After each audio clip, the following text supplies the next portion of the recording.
Provérbios, capítulo 5.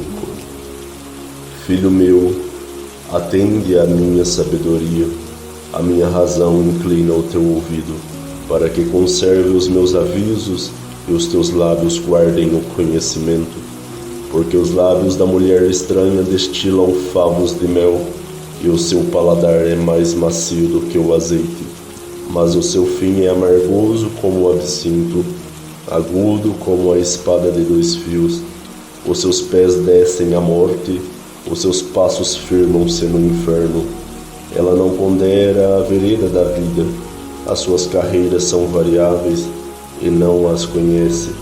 Agora, pois, filhos, dai-me ouvidos e não vos desvieis da palavra da minha boca.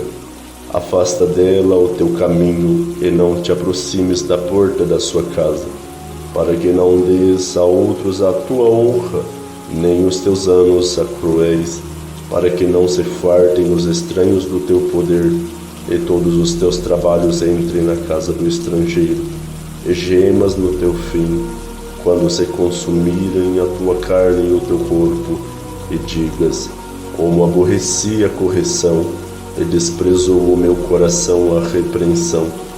E não escutei a voz dos meus ensinadores, nem a meus mestres inclinei o meu ouvido. Quase que em todo mal me achei no meio da congregação e do ajuntamento.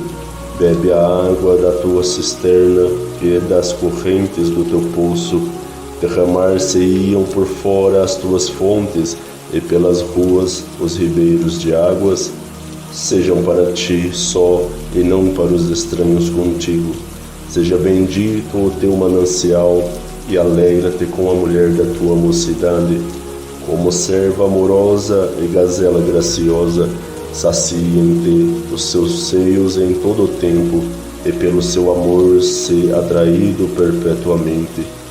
E por que, filho meu, andarias atraído pela estranha e abraçarias o seio da estrangeira?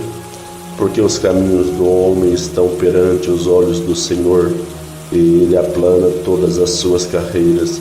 Quanto ao ímpio, as suas iniquidades o prenderão, e com as cordas do teu pecado será detido. Ele morrerá, porque sem correção andou, e pelo excesso da sua loucura andará errado.